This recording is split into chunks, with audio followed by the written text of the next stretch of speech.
So I kind of like got threw in at the deep end and just ran with it a little bit. I got to coach against Manchester United and Mourinho was the coach. I get to do what I love every single day. Hello everybody and welcome to Daily Coaching. So Daily Coaching are currently hosting a number of episodes where we're talking with current and ex-managers of the game and exploring their journeys of how they got into the positions that they're within and also thinking about how they deal with players individually and as a whole as well. And I'm absolutely delighted today to announce that we have Mark Briggs with us, who is the Sacramento Republic head coach of the USL Championship in America. So Mark, massive thank you for joining us here today. Mark, if you can you start us off by explaining how you got into football and then taking us through that journey of where you're currently at now? Yeah, mate. First of all, thanks for having me on. Appreciate you giving me the time to talk and talk about my journey.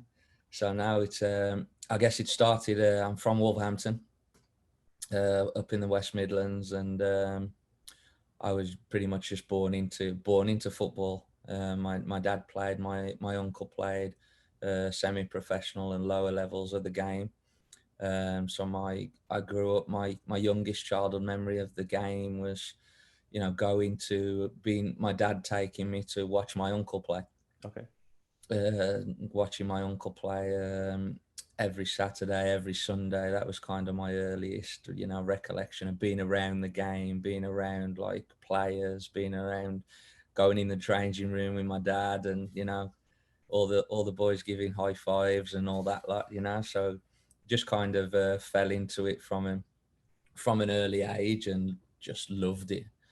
And then as I grew older, started playing myself, always with a ball.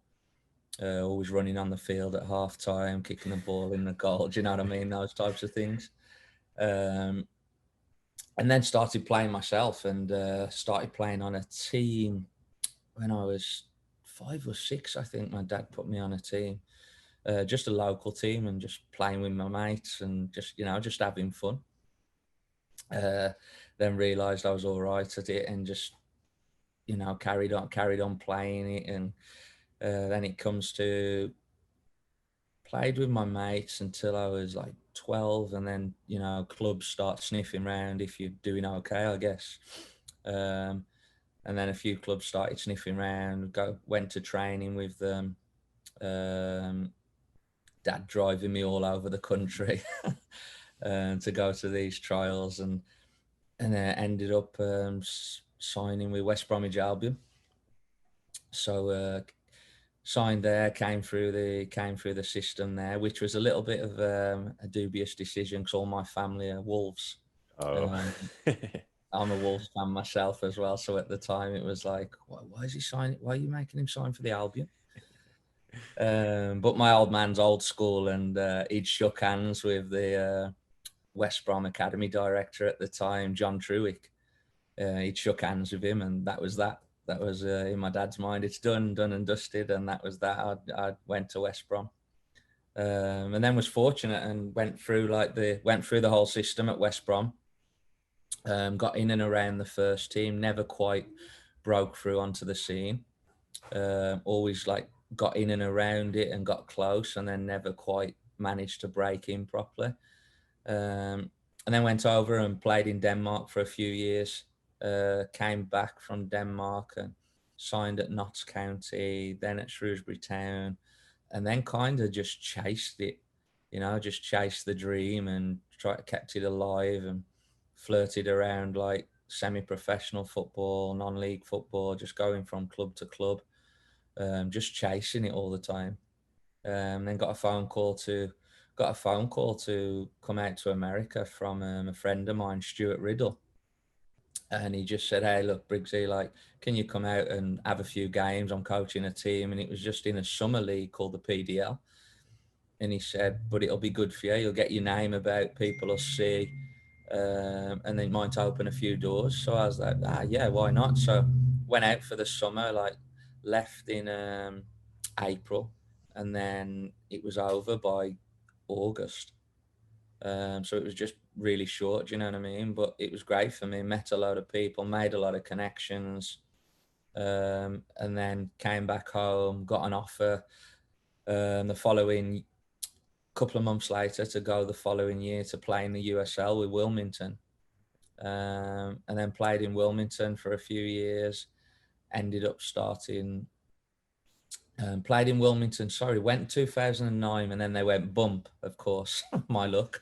So they disappeared 2010. So I ended up going out to Malta for 2 years, played in Malta for 2 years, and then came back to America, played for another few years, and started to actually enjoy the other side of it, the coaching part of it.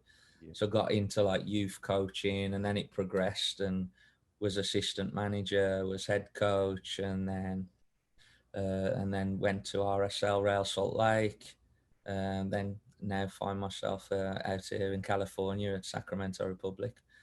So it's been an interesting journey. It's been a different journey, but it's been one that I wouldn't change.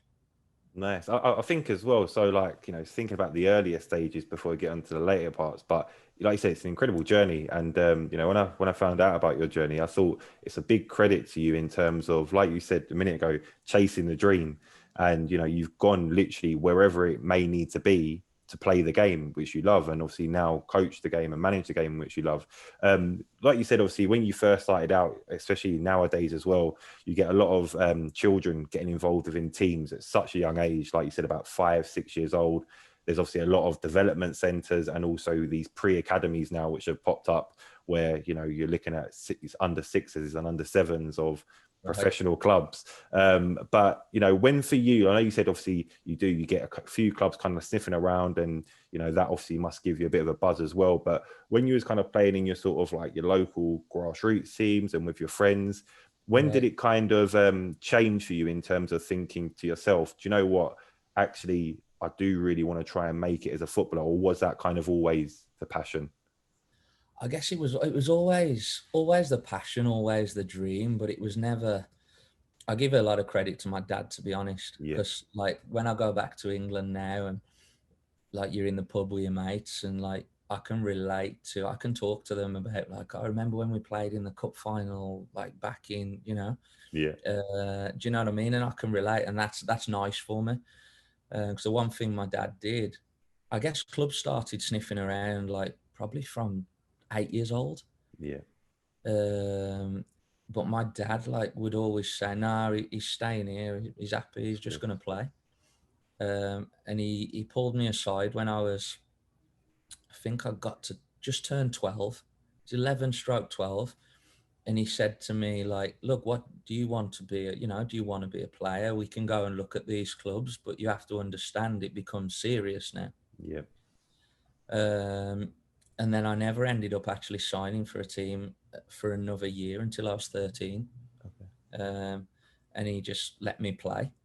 And I look back now and I really respect that. Because there's so much pressure put on kids at like such a young age. And you lose the enjoyment. They lose that, you know, the fun element, just going out and having a good time, playing the game you love.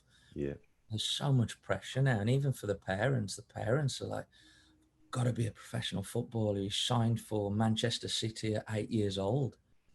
And, he's going to be a pro. He's going to be a millionaire. Our life's changed. And it just doesn't work that way. So I give my dad a lot of credit for allowing me to have a childhood almost, and actually just have fun and just enjoy playing. I think that's so important. That's kind of why I asked that, because I mean, don't get me wrong, as a child, I think any child, boy or girl who plays football, you know, the long-term vision would be, wow, I wish I could do that one day, and I wish I could make a career out of it. But like you just said, the problem is that whether it be parents or whether it be clubs themselves, they swim around like sharks, and they see the vision almost before the children do. And the problem with that is that, you know, don't get me wrong, potentially parents, obviously, because they know the children themselves, or clubs because they've been through experiences of dealing with different players, they obviously have a bit of a better eye than the individual child themselves to see that they've maybe got ability or talent. But I often say to quite a lot of parents when they talk about even going from a grassroots club to a academy or pre-academy, I say that there's a mixture of three things. Now, there is no obviously magic recipe, but I say talent, motivation, and opportunity. So the talent / ability is, you know, what people will recognize. The motivation obviously has to come from the individual. So like you said, you know, it was always kind of a bit of a passion, but it wasn't until maybe, like you said, the 12 or 11, 12-year-old stage where you thought, actually, now I need to, like you said, start taking it seriously. But like you said, the credit that you give to your dad there, I think is, you know, spot on. And he's obviously massively helped you in that, because the opportunity of, number one, taking you to these places, you know, meeting people, to be able to, like you said, he, you know, he shook the director's hand and things like that. I mean, depending on if people don't have the opportunity to do that, they may never get the chance to actually go out and play. And, you know, the opposite, they may get an opportunity really early, but then the motivation may lack because they've almost been pushed into it almost. Exactly. So yeah, I think it's big credit to that one, like you said, in terms of the nurturing, almost of gradually getting you into a position where it's your choice and you really feel passionate about wanting to do that. Yeah, exactly. No, I thought my dad handled it pretty well, to be fair to him, and it's helped me, and it'll be interesting. How I handle my kids as they get a little bit older and they try and play the game, and do you know what I mean? Of course. It'll be interesting. But no, I thought he handled it really well, and it also made me realize the difference in the levels. Yeah. Do you know what I mean? It made me understand, oh wow, you're going to, I don't know, he took me to a number of clubs, but just say West Brom. Like, you're going into West Brom now and it's different. You know, it's different. You have to bring it every day. You know, you have to show that you're good every single day. Which for a 13-year-old, for a 10-year-old, for a 12-year-old, you don't get that. Do you know what I mean? Yeah. I was just touching that right age where I got it. Do you know what I mean? I understood.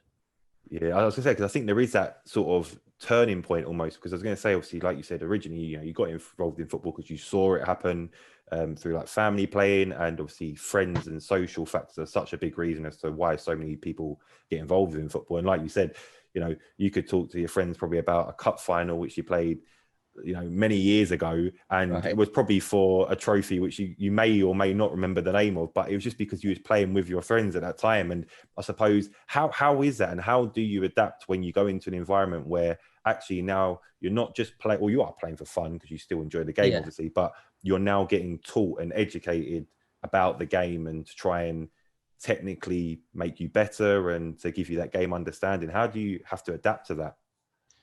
Yeah, you have to, don't you? And I think that's what I was trying to get at with how I was like 13 and I was a little bit more mentally aware, and do you know what I mean? I had the mental capacity to take a little bit more in and understand that I'm going to grow now, and if I'm dedicated and if I'm focused, you'll evolve, you'll get better, you'll grow, and opportunities will come with that.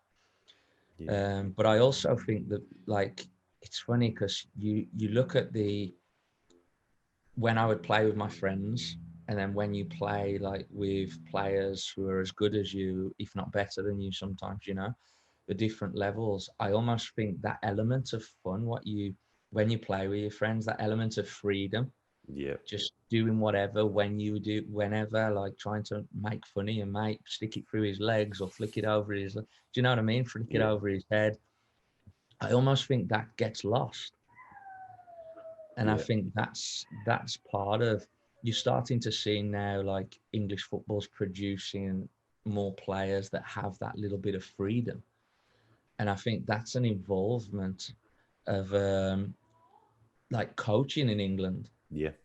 Do you know what I mean? I think you have to have that fun, that freedom, that environment where you can express yourselves. And I think that was lost for a long time. And it was all about, you have to pass the ball here, you have to do this, you have to do that.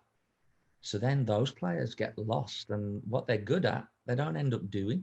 Do you know what I mean? So it's kind of like the two entities that you've got to kind of mix the professionalism and the, you know, what it takes to get to the next level. But you also have to understand that that fun element. And I thought I was really fortunate in the coaches that I had. That's even at West Brom, they made it fun. They made it enjoyable, and it wasn't just because I loved the game. Like the environment that they created was like enjoyable. It was like you wanted to go there. I think this is a big thing as well. I mean, now obviously on the FA courses, they talk about, creating and setting the environment. And I think this is a big element of it, because I always say to a lot of players, the first thing that attracts a player to a club is the badge. So it's the identity of, wow, I'd love to be able to play for a club with that badge. I'd love to be able to represent that badge on my crest, and, that sort of part of it. But really and truthfully, it's the relationships which are built, like you said, with the coaches, because there, for example, you still remember your coaches who allowed you to enjoy the game and develop and, make it a real passion for you. But then at the same time as well, like you say, it's that environment that's being set, because, there's hundreds of clubs now. Obviously, they're playing at different levels and things like that. But a lot of players often go to the ones which they think are the big earners or the ones which will give them best potential. But sometimes it may just be being in an environment where, like you said, you can express yourself and you can be free in what you're doing. And the fear that I get sometimes is that a lot of, or I say scouts or coaches, whatever you want to phrase it as, they get these players in based on what they initially see and think, wow, this player's blown my mind, unbelievable technical traits, unbelievable characteristics. And then they mold them into a perceived, club A player. And then it's like you just said, it's all lost. And it's like, well, yes, they become your player, but they're no longer the reason as to why you brought them in the first place almost. Yeah. I think a lot of these, there's so many kids that get scouted, so many players that and they're just put into like this huge pot. Yeah. You know what I mean? And like you kind of they're left alone, and some flourish, don't get me wrong, but the ones that don't flourish, everybody needs different attention. Yeah. You know what I mean? It goes back to those relationships. Yeah. And I don't think, maybe clubs are evolving now and changing, and I know they are, and they're doing things differently. But getting to know a kid, getting to understand a kid, getting to see what communication the kid needs. Do you know what I mean? That can enhance his football ability. Yeah. Whereas when they're in this big melting pot, sorry, and you're just like, I don't know, Tommy, what are you doing? Andrew, this, all these different kids, but the same communication, the same instruction, like everybody's just put in the same pot, and some come through, some don't, but that's not necessarily how everybody develops. Do you know what I mean? And I think that's the hardest thing. Clubs, managers, coaches, there's more to it than just a kid can play. A kid has the good athleticism, a kid has all the tangibles to become a pro.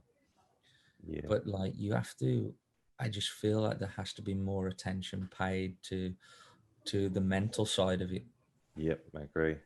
I think as well, like, a big part of it, like you said, is the mental side, so the psychological element of it, but then also as well, just their characteristics and their personality traits. I mean, so often when you strip a footballer down from the technical elements alone, I mean, we all see and base things on the technical elements because obviously that's the game of football. But when you break people down and see their personality and characteristic traits, you start seeing things in such a different light and seeing what values and, kind of traits they can offer the team in different areas. I mean, like I said, something that really struck me about your career, and whether it was the player and also now coach and manager, is your ability to be able to adapt in different environments. So obviously, like you said, you played for a few different clubs, you've played for clubs in different countries, managing in a different country as well.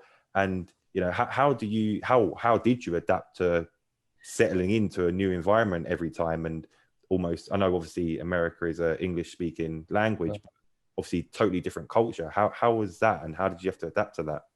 Yeah, I think I learned, to be honest with you and to be straight up, when I went to Denmark, I didn't adapt as a player.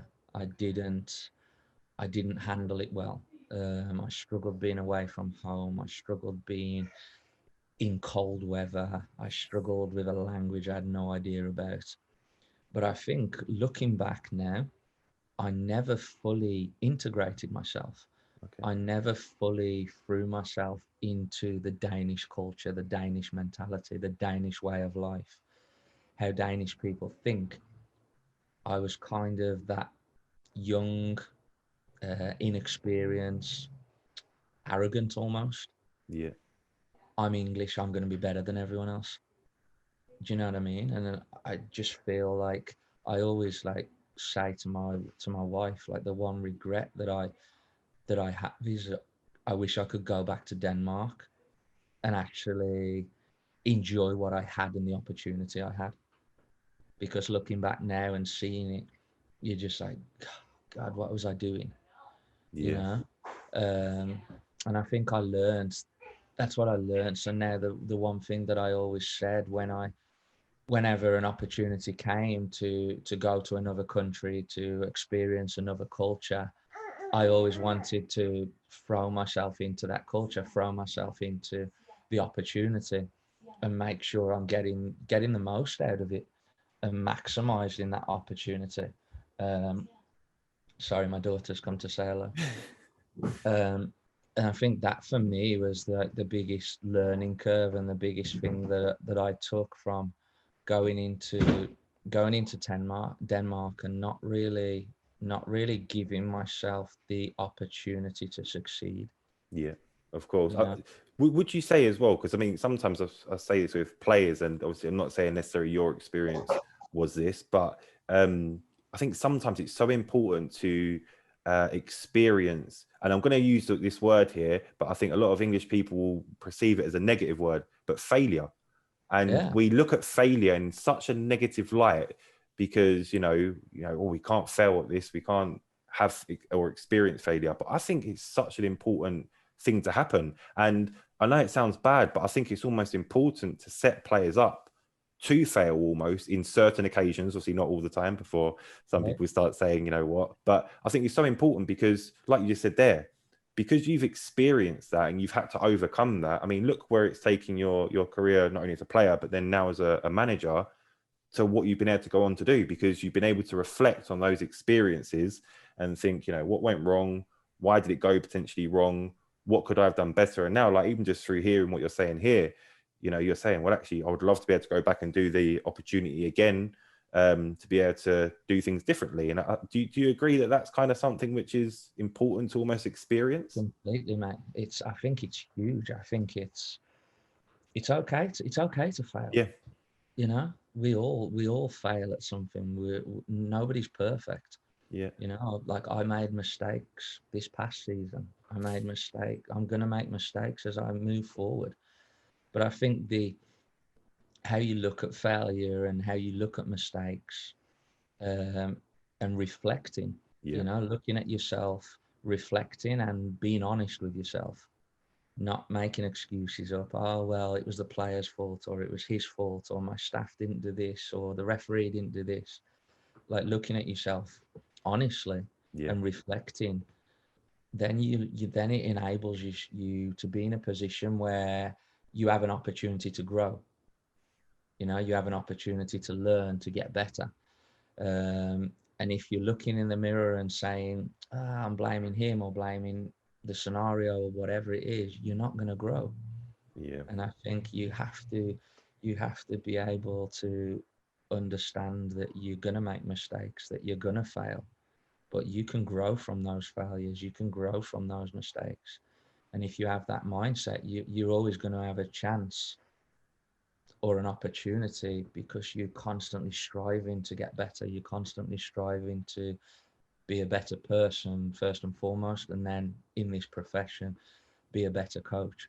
Yeah, of course. I think you hit it nail on the head there almost with the reflection element. I mean, that I agree that that's something which probably I've only started doing over maybe the last 6 or 7 years. And that's my regret, that I didn't start doing that earlier, because until you actually reflect, you don't understand.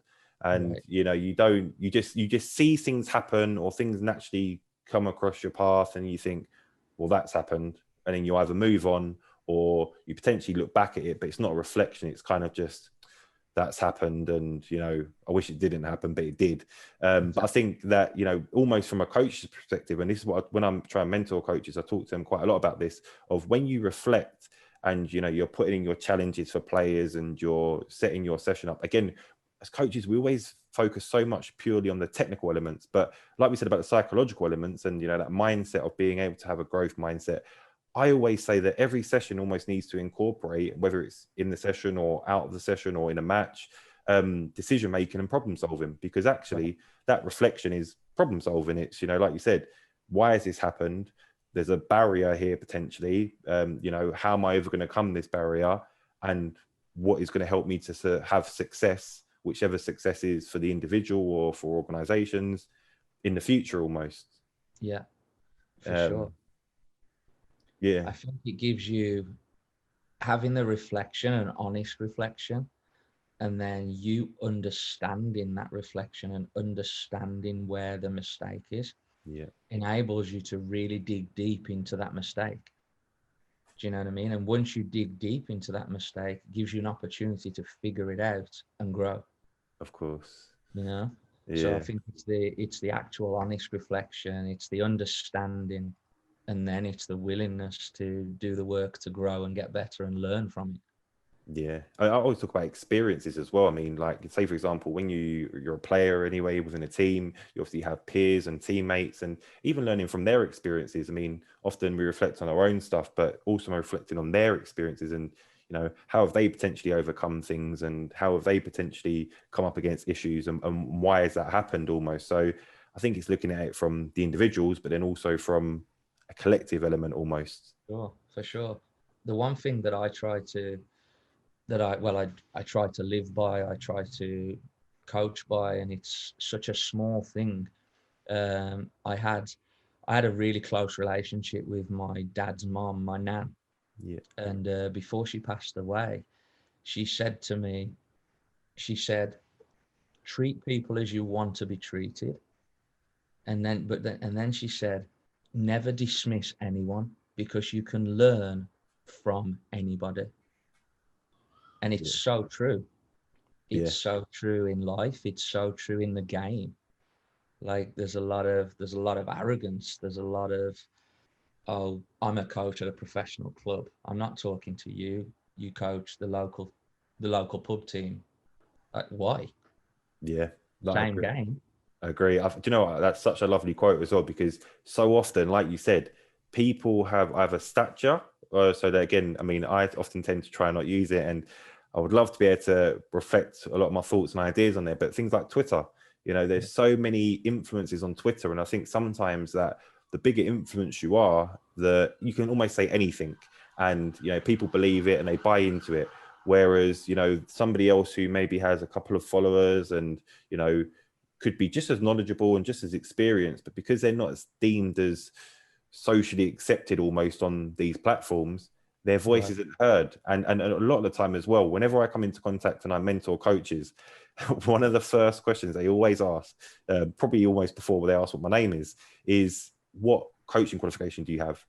And it annoys me so much, because I often say to people, for me anyway, and just through my experiences, for me, coaching qualifications are job indicators and not ability indicators. There are so many, pro license, A license, B license coaches who, have great knowledge, don't get me wrong, but then there's some also who have just achieved the qualification. Whereas, like you said, there could be a local dad or a local mum who's in charge of a local grassroots side, and their passion and their understanding and their learning for actually what's in front of them, and that's developing those children, is next to none.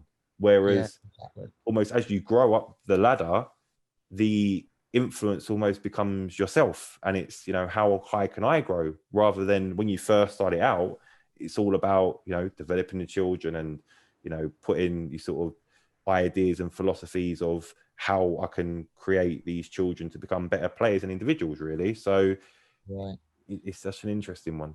It is. I think it's funny because one of my values, one of the club values here, is humility. Okay. And I think it's such a huge trait.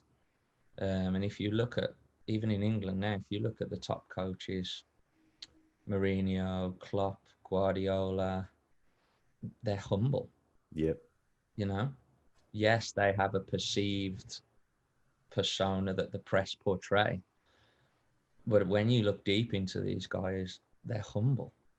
You know, they show humility. They're down to earth. You know, Yeah. and I think that's something that you can't teach, I but agree. you have to have. Yeah, because I think as well, even learning things, not only technically things, but also, like I said, about their personality and characteristics. I'm so big on that because the way in which people speak to other people. What's their tone of voice? What's their body language? How much are they actually speaking and not listening, or are they speaking and listening and understanding? So it's such an interesting thing, and I think even from a sort of player to a coach perspective, a lot of the time I spoke to a lot of players, and they say, I was a player, and I'm taking these things on board, but I'm seeing it through the vision of this is what I need to go out and do and perform. For Right. you, how did it kind of change? Did you always want to try and be a coach, or go into that sort of management route, or?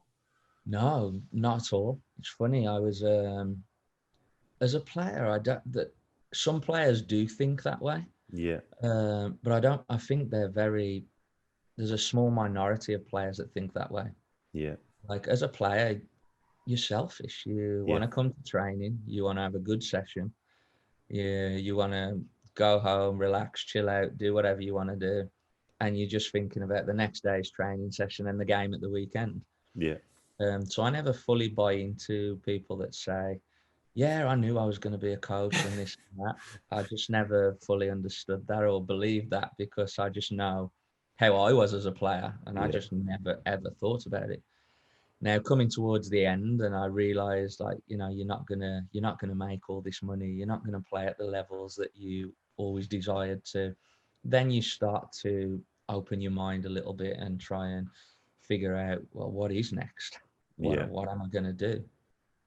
Um, and for me, I was fortunate that in North Carolina, in Wilmington, I had an English coach, Dave Irving, who was very old school, and he was getting on a little bit, and he kind of just like would say, "Oh, Briggsy, run the session today," while I was still a player. So I kind of like got threw in at the deep end and just ran with it a little bit. Do you know what I mean? And then that kind of gave me a little bit of a hunger for it, a desire for it. And then at the end of that season, instead of coming home to England, one of the local youth clubs came and approached me and said, "Hey, like, we know you're coming back like next year. Why don't you stay and coach one of the youth teams?" Okay. And I was like, "Okay, like, why not?" Do you know what I mean? Yeah. Um, so I ended up coaching a U12 girls team, Okay. and they were like the second team. They had four teams, and they were like the second team. Some okay players, um, and I just fell in love with it. I loved it. um, and the fact, like, the girls, like, getting to understand the girls, learning how to communicate with the girls, learning how to handle the parents, while also trying to implement your beliefs, and making it fun. And that for me, like, just made me. That's the reason I'm a coach today. And Man. in my office at the training ground, in my office at the stadium, I've got a picture of that U12 girls team. Because I wouldn't. Who knows what I would have done if I hadn't come across that group of girls. Yeah, of Um, course. and then it kind of evolved, and you it evolved from coaching the girls to running the academy for the club, and then you kind of, it's a little bit of a bigger scale, a little bit more. You're managing different people and trying to implement still your philosophy, your beliefs, while also treating people correctly, speaking to people properly, giving everybody a chance to talk, giving everybody a chance to um, feel comfortable enough to give an opinion, Yeah. especially as staff. Um, and then for me, like, understanding, like, I love giving the kids at that point making it fun. Yep. You know, I'm such a big believer in that, and even to this day, like I'm try and make my sessions with the first team fun. Yeah, I think it's something which is lost so much because people, I don't know if they think that adults can't have fun, but they just get to a point where it's kind of like, you know, now because potentially results matter, and now because, you know, there's a bit of pressure potentially on the individual's head as well, that everything has to be sort of routine and structure. But I agree with you. I think, you know, I do sessions with 5-year-olds, and then I also do the same sessions with 25-year-olds. Yeah. And, you know, you get the same element because ultimately everyone enjoys being around football, number one, obviously, and foremost. But then second of all, everyone enjoys having a little bit of fun. And I think obviously there's certain things sometimes when I put some of like the fun or put it out there a bit crazy or wacko looking sessions, sometimes coaches reflect and go, that would never work with my group of players. Why would you do that? When would you do that? But I think that's the key thing. When? So, you know, you might not do it a day before. Well, I was going to say you might not do it a day before the final, but you may do it a day before the final because it's actually to kind of ease the players that you have and, you know, to take their mind off of it a little bit. But it's, I think it's the key elements of people always enjoy having fun, and just for coaches to understand why you're doing that, and whether it's to bring back that group unity, whether it's to motivate individuals, or whether, like you said, it's just to kind of, you know, let things drop for a little bit and just actually enjoy the game that we're all here to do. I think it's about being a coach. You have to like be able to read the pulse of your team. Do you know what I mean?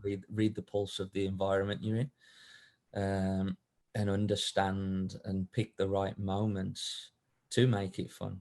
Do you know what I mean?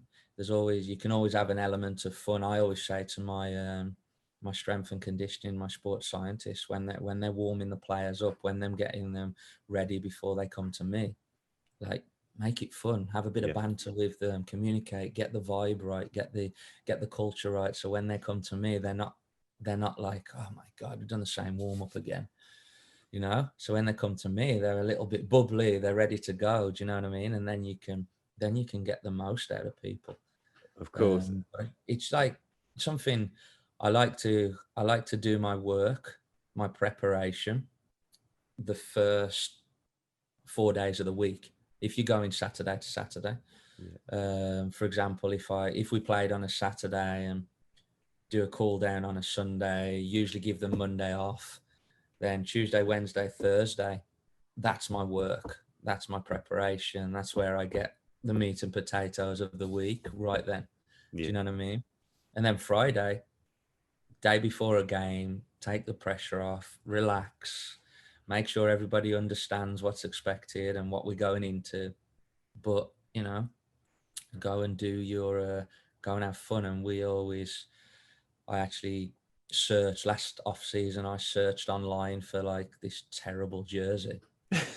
It's like awful. And I found like this shocking goalkeeper jersey. Right. And my kit man's Argentinian, and he always says a bad player's a tronco. Right. So on the back of this jersey, it's got tronco. You know, and every Friday, the day before a game, we'll play small-sided, and it gets competitive and intense. But the winning team votes for the worst team, and then the worst player has to wear the tronco jersey. Nice. And it's just old school. A lot of people probably do it, but it just takes the edge off. Do you know what I mean? Yeah. Just take the edge off it, and the players enjoy it, and it creates a bit of banter. It creates, you know, it enhances your culture. Yeah, definitely. I think even just through listening to that, you know, you can automatically tell it's something that you'd want to be involved within. Now, a lot of the time when coaches, you know, you might say to a coach, watch the session today. And they may go on for about 20, 30 minutes explaining what the session is. Most of it goes over your head because there's just a lot of words. There's a lot of words, potentially with not a lot of meaning behind it. Whereas, you know, you're just saying, and that is so simple. Like you said, you know, potentially a lot of people may potentially do it, but it's something which you're doing. It has a purpose, and it brings out, like you said, that fun and that enjoyment within players. Do you kind of think, I mean, it's a hard question, and sometimes I don't like this word, but you know, your philosophies or your coaching beliefs or values, do you think they almost came from when you was a player? So like that, say for example, is something which you would have loved to have done, you know, match day -1, relax, small-sided games, just like you said, create the environment that you want to go into, or was this kind of built through sort of experience of other coaches or your coaching qualifications when you went through them? I say it was a mixture of all the above, to be honest. Okay. Primarily, my experiences as a player. Yeah. Like I came through, it's interesting, so I came through the academy system at West Brom, and I had two coaches that, looking back now, I was so fortunate to have, in John Truick and Richard O'Kelly, who's now Aston Villa's first assistant coach. Okay. And the things that they taught, they were almost like 10 or 15 years ahead of themselves when you look at it now, and realize like how fortunate I was to actually have, and what they were teaching, what they were communicating about, what they were telling us to do. And they were very good at creating this environment where, as a player, you didn't have shackles on. Yeah. You know, you felt comfortable expressing yourself, trying like a difficult pass, trying like to take somebody on. And then as I got into the pro ranks, that kind of disappeared. And I think that really affected me as a player, because it was, I never had a coach that understood me as a pro. I never had it was all very much, this is how I want to play. This is what you're going to do. If you don't do it, you're out. You know? And I think I'm the reason I'm the way I am, because first and foremost of that experience, I got to see both elements of it coming through the academy system. Now, I know there's not as much pressure on the academy system and things like that, but that you can still treat people the right way. Yeah. You know? And then as I got into pro football, I won't mention names, but there was a coach who, looking back, I learned a lot from, but it was all, I'll never be that way. Yep. You know, I'll never do some of the things that I witnessed in that dressing room. I'll never treat people like the way I saw some of the conversations happen. So it was good that at an early age, especially for me now, looking back as a coach, at that moment, I had no clue. Of course. You know, Yeah. but being able to look back now, I'm like, I was pretty fortunate. So no, but I think when people talk about philosophies and how you want to play the game, I think what gets lost is good old fashioned like hard work. Yep. You know, I think a lot of things nowadays you want to talk about. I want to play football. I want to build out. I want X to go here. I want Y to go here. Great. That's brilliant. But like, I think people forget to talk about, you have to work your nuts off. Yeah. Like, you have to work hard. You have to win your individual battles. You have to earn the right to play. Do you know what I mean? It's like the simple things, that the non-negotiables, I call them. Running, that's a non-negotiable. Yeah. You know, communicating, that's like a non-negotiable. Those things tend to be forgotten about. And for me, that's like the first element of my philosophy. It's hard work. You know, because if you don't have that, everything else is irrelevant. Yeah. Everything else is irrelevant. Then obviously on top of that, I feel like, you know, you have to have a structure. You have to have a structure. You have to have an idea and an identity. So I'd probably say hard work, structure,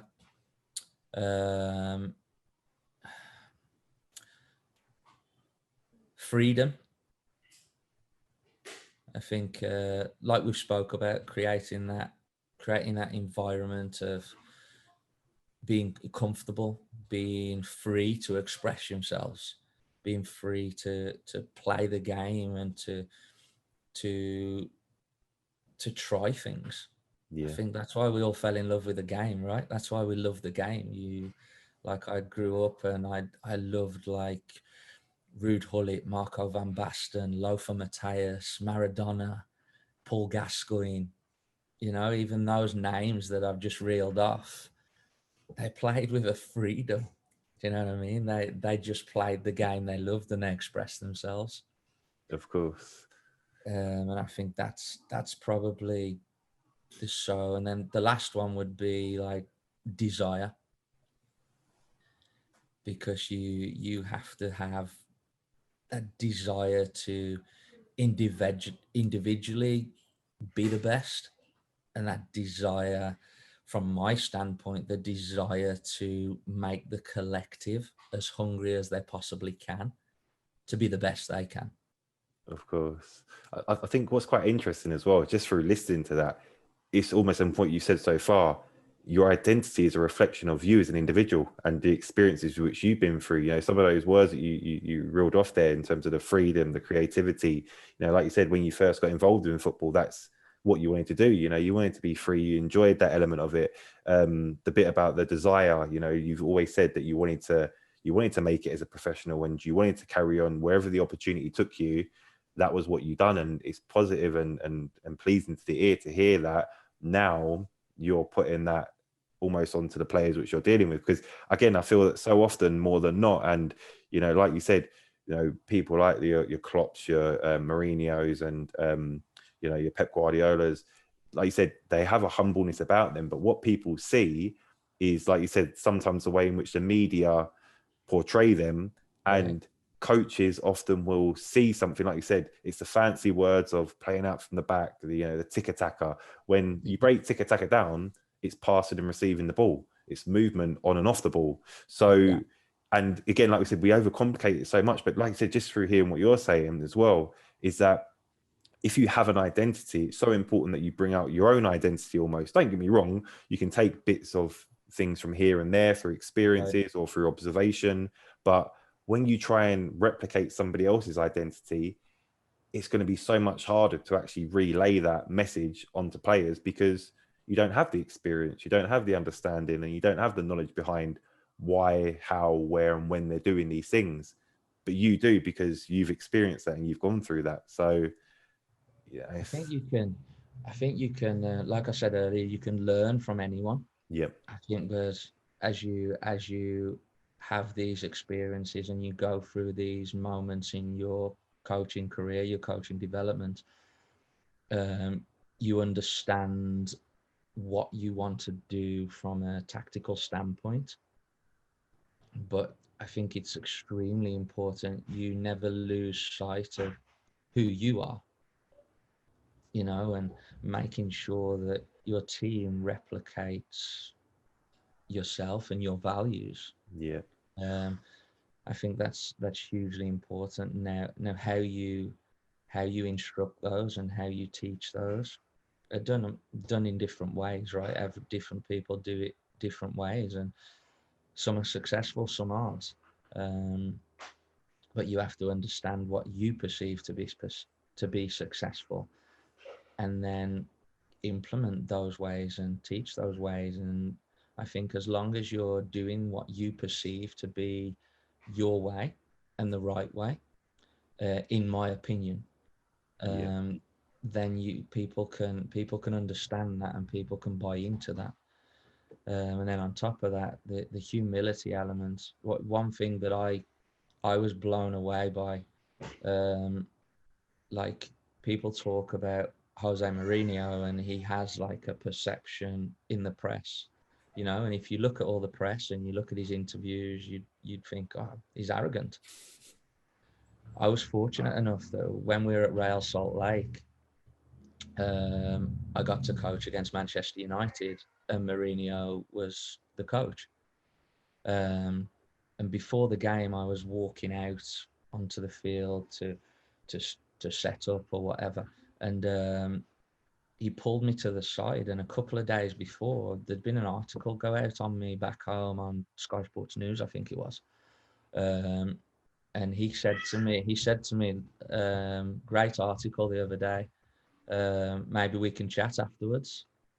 And I was like blown away. Do you know what I mean? I was kind of like, holy, that's like Mourinho kind of thing.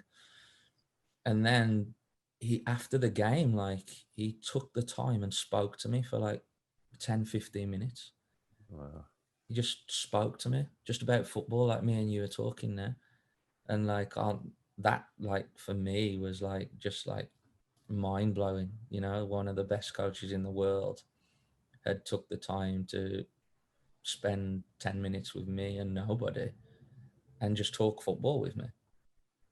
And I like, it just reiterated, if somebody that successful, somebody of that stature can be so humble and can take the time to just have a normal conversation, why can't I? Why can't you? Why can't we all be that way? Yeah.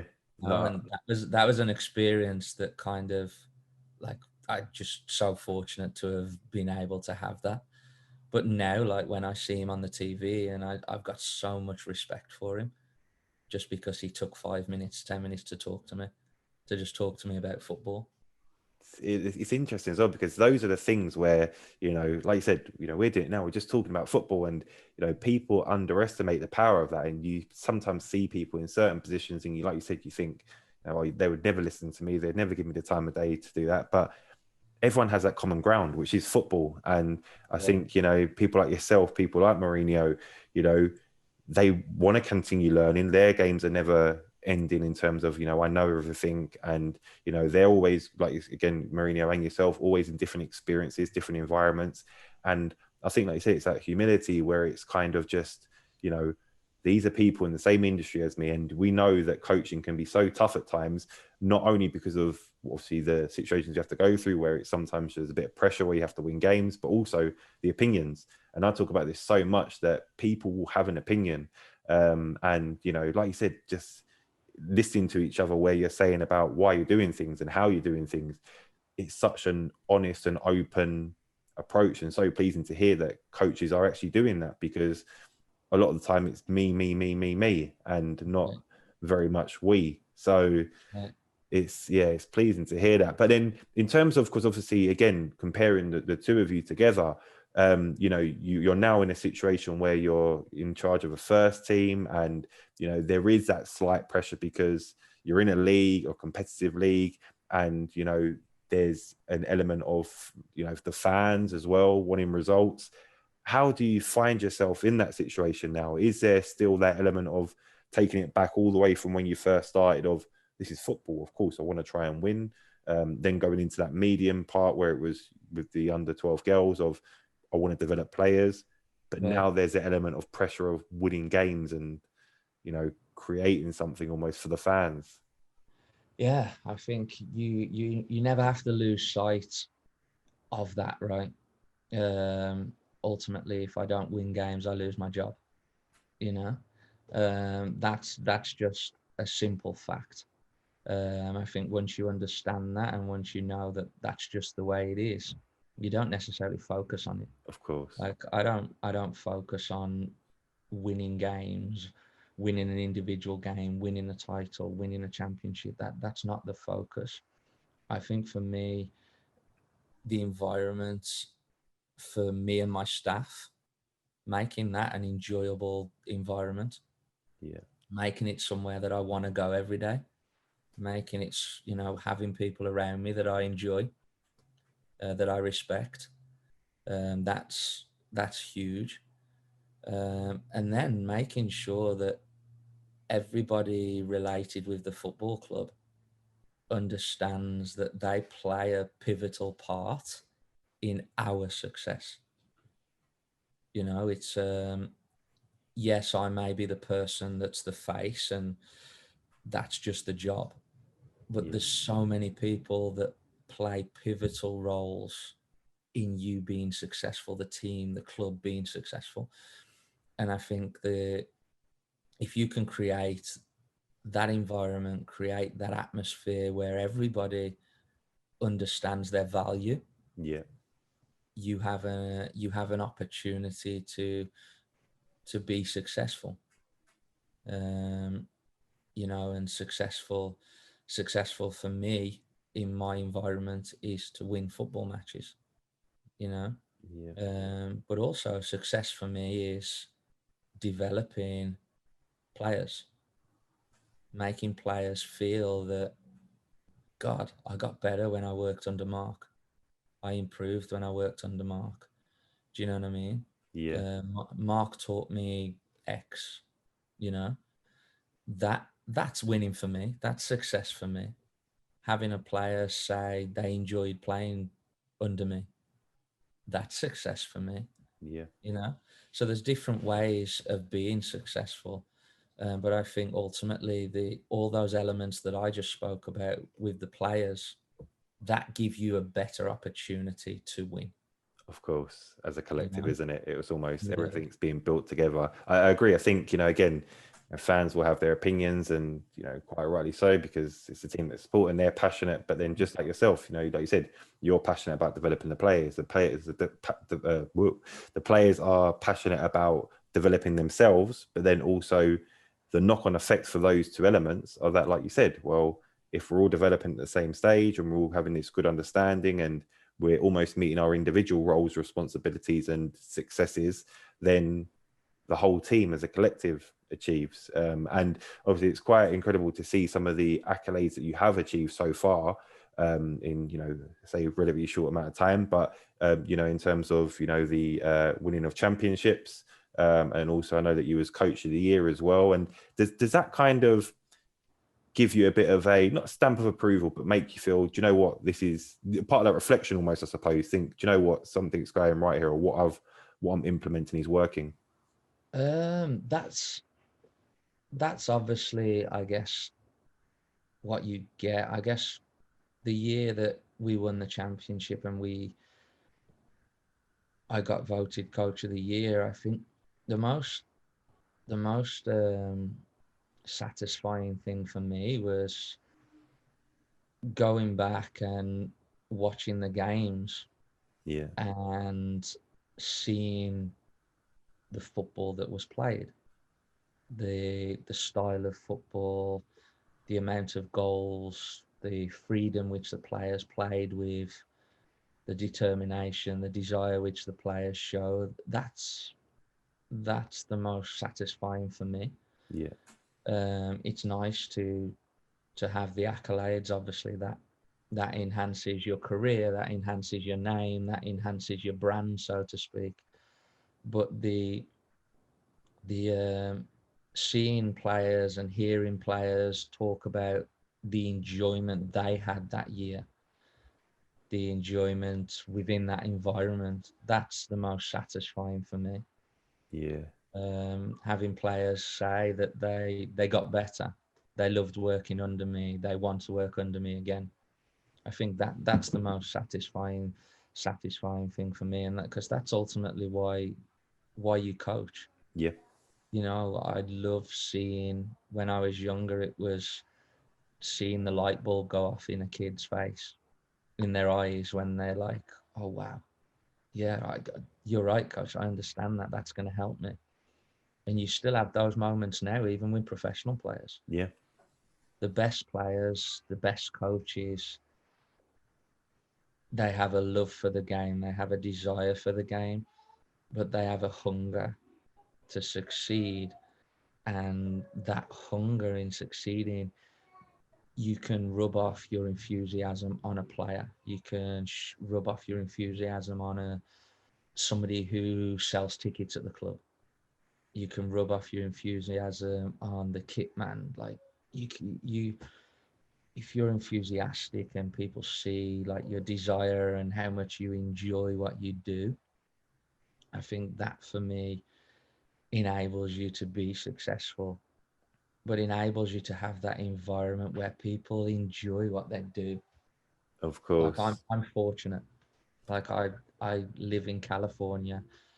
I coach a big club and I get to do what I love every single day. You know, I have to make the most of that every single day I wake up, and not take that for granted.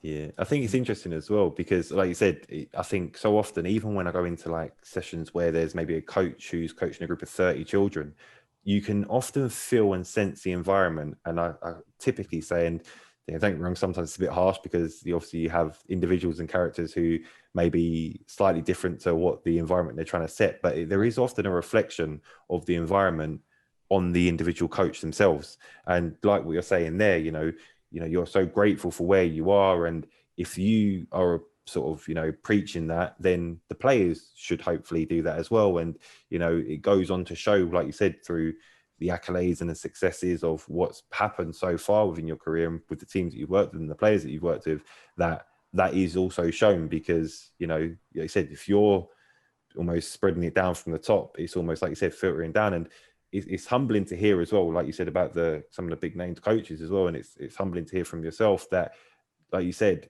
it's not just the players, it's not just yourself. It's like you said, it's people working in the ticket office, people working in the backroom, your backroom staff, and it's almost that whole family feel, isn't it? That it's not an environment, isn't just what on the pitch. The environment is the club, it's the city, it's the town, it's the state almost. So there's such a big environment which you're trying to build, but is obviously successfully working. Yeah, it's huge, and that's what we're trying to implement here right now. Actually, the phase of the clubs are going in an exciting direction, moving into MLS. Yeah. In the next couple, it's just been put back, so the next couple of years. But I think it's like the club won't lose sight of the values and the family atmosphere and the culture. Now, as a coach, you want to give everybody that opportunity to join in, to be a part of it. Now, some people, you're always going to face different challenges, different animals from the different types of players, and that's where the ruthless element has to come in as a coach. So you have to understand, you want to give opportunity to everyone. You want to give them that chance to be a part of it, to play an integral role in what you're trying to do.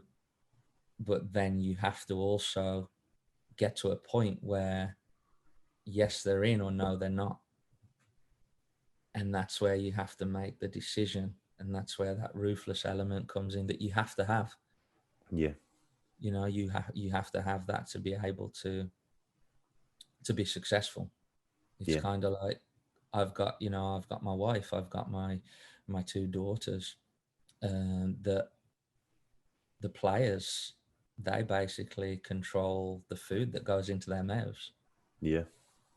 You know what I mean? They have to understand that. Now, I have to be able to trust those players because of that. Yeah. And because of that, I have to be ruthless. But I think sometimes that gets lost. That gets lost of the importance of running, the importance of going into a tackle, the importance of putting your body on the line, the importance of, if you don't understand something, ask the question. Don't do what you perceive the communication to be. Yeah. Yeah, definitely. I think, like I said, it's the understanding, and it's also as well, like you said, as part of that honesty and that sort of reflection of, like you said, that understanding what this actually means and the messages which are actually coming out of that, like you said, it's, if these players aren't doing that, it's those slight moments, really. I mean, like you said, a player might say, I only didn't run back once, but that one time they didn't run back, think of the knock-on effect in which that could potentially have. I mean, from your perspective, that you may think, well, do you know what, that player hasn't put in the effort. All of a sudden, like you said, sometimes you, especially in the positions which you're in now, you're going to have to be ruthless. That might be them out of the team. That might be that young gem who's come in to take their place, and they are running. They haven't missed one opportunity where they're not running back, because they've seen what's happened to the last player, and they've got that desire, which you mentioned about you're trying to create, and they've got that that humility of, do you know what, actually I'm doing this for Mark, I'm doing this for Mark's family, I'm doing this for my family, I'm doing this for my state, I'm doing this for my area. That player who didn't make that one opportunity to run back has almost now, just because it's one moment, but has now lost that opportunity almost. Yeah, it's an understanding of, one, the importance of each individual game, two, the importance of each individual play. Yeah. Like every pass matters, every movement matters, every reaction matters. I think that's something that when I coach my players, like I'll never have a go at them or get on them for making a mistake. Like I'll never do that, but I will get on them if they don't react from that mistake. Yeah. I think that's two different things, right? Of course. But for me, the reaction is pivotal. The reaction is, football's about trying things. Football's about expressing yourself. Football's about being creative. Do you know what I mean? And you never want to take that away from a player, from your team. But you do want them to understand they're a part of the team, and that reaction is pivotal for the team's success. Yeah, definitely. And that's something that I constantly, people make fun of me in the front office, especially this year, because we've had no fans. So, they can hear me screaming, react, But I think it's interesting because, like you said, that reaction for me is when you strip it all the way back to even coaching, players who are just 5, 6 year olds trying to develop that element we spoke about of making players be able to become decision makers. The reaction is a decision. It's a decision which the players are now making based on what you want from them, what they've experienced in the past, what they're experiencing faced up against them. And like you said, they're having that understanding of, okay, I need to react. How am I going to react? And why am I reacting? What am I trying to achieve? And how am I going to achieve it? So, yeah, I agree. I think that, like you said, the reaction element is so important to help them overcome that. It is. It's interesting. So I've had a couple of players who they were on two different teams, two different players that were arguably the best player. They were a player that I needed, a player that was going to be a difference maker. But their reactions were terrible. And that's when, as a coach, you have to adapt, right? But don't go away from your values. That's a massive value of mine, that I don't care what player it is. Like you have to do that. Yeah. But it took me a lot of time in making them understand why that reaction's so pivotal. Yeah. And then players are selfish, right? They want to understand that, well, why is this going to help me? How's this going to make me better? That's ultimately what they want to know. And as a coach, you have to figure out, first of all, to point out the problem, make them see that problem, then make them understand that problem, and also show them how the collective of that is going to fix the problem and make them a better player. Yeah. And it was interesting because I had two very similar players, very, attacking, very good with the ball, great ability. But they didn't have that. And I had to do it in two completely different ways, but had to, figure out, that's the part I love, figuring out the puzzle. Figuring out the puzzle, figuring out how to put it all together, and figuring out how to get you might not be the same way to get the next player, Yeah. But that's the element I love in the coaching. Yeah, I agree. I think, like you said earlier on, even talking, I think we said about the start about being selfish, that is that selfish element. I want to know more about you. I want to understand who you are. I want to understand what makes you tick. I want to understand what annoys you, what you don't react well off of, what you do react well off of. And I think when you understand and break those things down, that's when you get the best reactions out of people, because you know them and you can help them. I mean, it's like, say, for example, with our families, you know, we know and we understand our families, and we know when to say things if someone's annoyed, or when to not say things if someone's annoyed. And it's exactly the same with players and individuals. You know, we learn about these people. And I think sometimes, especially in the football industry and the soccer industry, that, say, for example, if you buy a player or a player comes over to a team, the problem is that sometimes there's already preconceived perceptions about them, and whether that's through a different manager or a different player. I mean, we talk about Mourinho, and so many people criticize him with certain players that he's worked with, but you know, maybe he's had a different understanding of that individual. Maybe that individual didn't have a good as understanding about him as a manager. So I think it's so important, and like you said, taking it all the way back to, like I said, those 5 and 6 year olds, knowing that individual is the primary thing. And then once that happens, you know, it unlocks so many avenues and so many doors. And I think this is what a lot of coaches get wrong, that they see a lot of people as units or as teams. They don't break them down into the individuals and really get to build those rapports and those relationships with people. And if you don't, it's almost a recipe for disaster, I think. You just said it right there. Like, it's about relationships. It's about treating people properly. It's about treating people with respect. It's about talking to people with respect. It's about listening to people. But ultimately, it all boils down to relationships. Yep. You know, forming a relationship with everybody, forming a relationship with your starting goalkeeper. Yeah. While also forming a relationship with the academy goalkeeper. Yeah. You know, those types of things. It's exactly the same, but it all boils down for me to how you treat people, and for people understanding. Well, coaches pretty easy, you know, to talk to, but then you have to find the fine line, right? Of course. It's all right having like when I first got to the club, a few players struggled with. I like to be close to the players. I'm pretty personable. I like to communicate with them. I like to make fun of them. But if you don't give everything every time you cross that white line, I'm going to tell you. Yeah. No matter whether I've just been making fun of you and talking to you 2 minutes ago as we walk onto the training ground, like, there has to be that change. Like, we're here, but this is work. It's going to be fun, but a non-negotiable is working hard.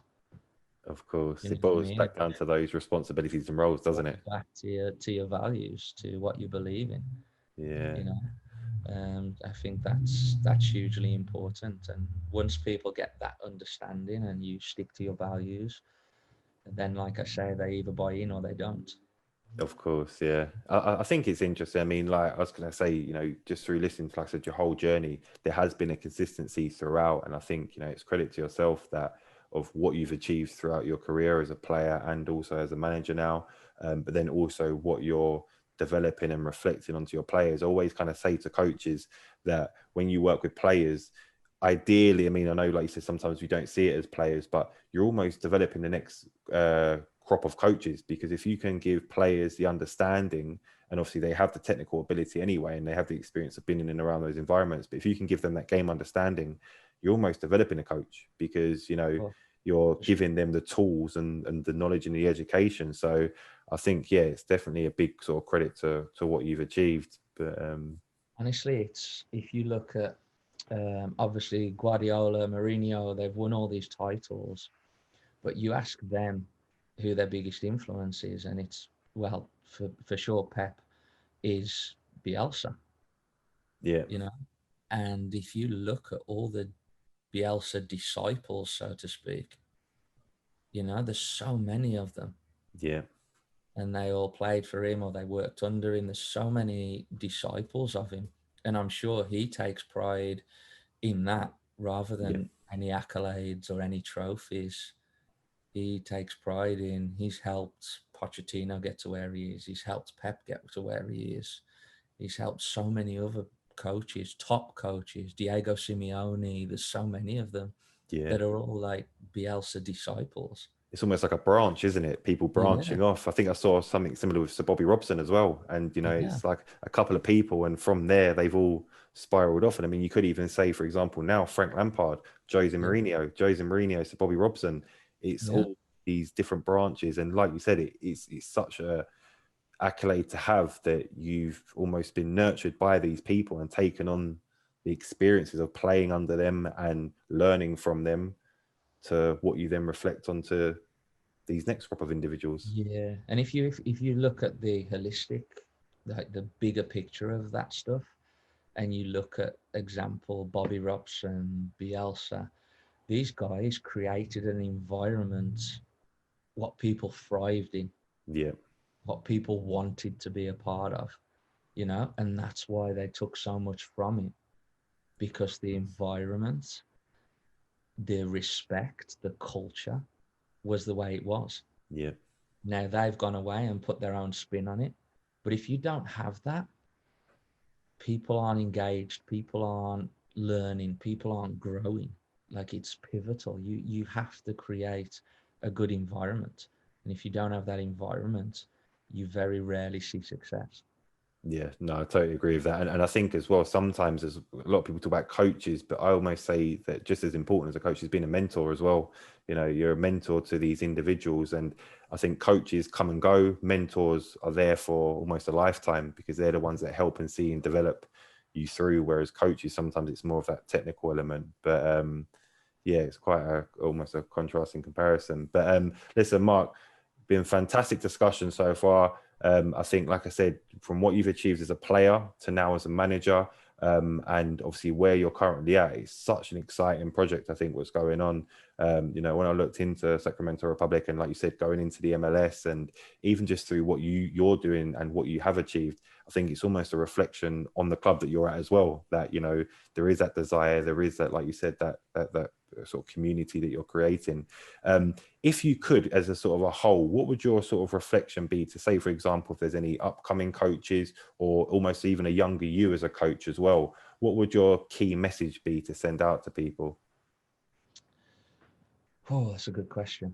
I think the more that I've grown and I guess got to the point where I'm at right now, I think having the ability to simplify the message Yeah, is extremely important. I think sometimes as coaches, we complicate the game, we complicate the technique, we complicate the situation.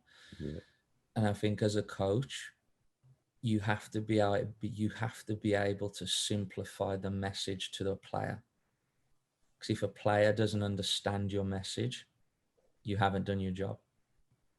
You know, so I think for me, the biggest thing that I've learned as I've gone through what I've gone through so far, and speak to me in a year, 2 years, 3 years, 4 years, 5 years, it may have changed. I don't think this element of me will. I think being able to simplify the message is extremely important. And also having the humility to admit you made a mistake, yeah, having the humility to, I've had conversations where I've been talking to a player and they will say something where I'm like, wow, you know, I didn't think of that. He's right. yeah, Sometimes as coaches, we're like, oh, I'm the boss, I'm the coach. Like, I can't. Well, no, that's, yeah, you might be the manager and you might be the boss. But like you say, being able to say, wow, that's helped us. Goes back to that collective. That's helped the collective get better, yeah, which is what you want. And so for me, I would say being able to simplify the message, um, being humble, and relationships, connecting with whoever it is that's a part of your organization. yeah, You know, connecting with your player, understanding your player, connecting with your general manager, understanding your general manager, connecting with the tea lady, connecting with the kit man, you know, treating everybody the same with respect. Of course. I think for me, that's what I would say to my younger self and to younger coaches. You know, stay humble and stay open-minded, and you have to stay hungry, because you've never made it. You win a championship and it's nice for a couple of days, but then a couple of days later, how do I get better? How can we improve? How can we do that again? You know, so the understanding of you've never made it. You always have to strive to get better, to make people better, to make yourself better. I think that's something that I didn't understand as a younger person, as a younger coach, as a younger professional, that you never make it.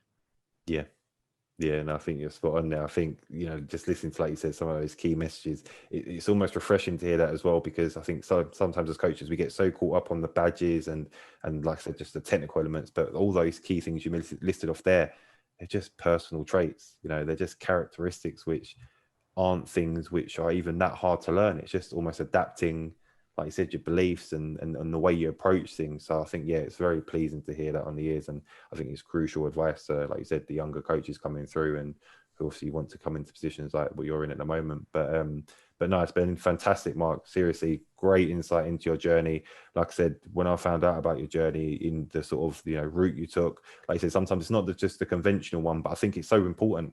I think it's so important that you experience different environments, that you experience different types of scenarios that you come up against. Like you said, you've coached from under 12s, you're now obviously coaching a men's first team.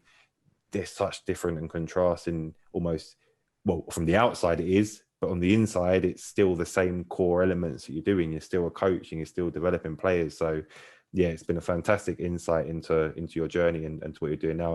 And I know from myself, and I'm sure that people listening who will be watching this, I'm excited to see how your career goes, which is, like I said, it's been going off in a good direction, and excited to see the project. But all I can say is a massive thank you for taking part in this. And I'm sure that a lot of people will take things away from this, which will be of benefit to them.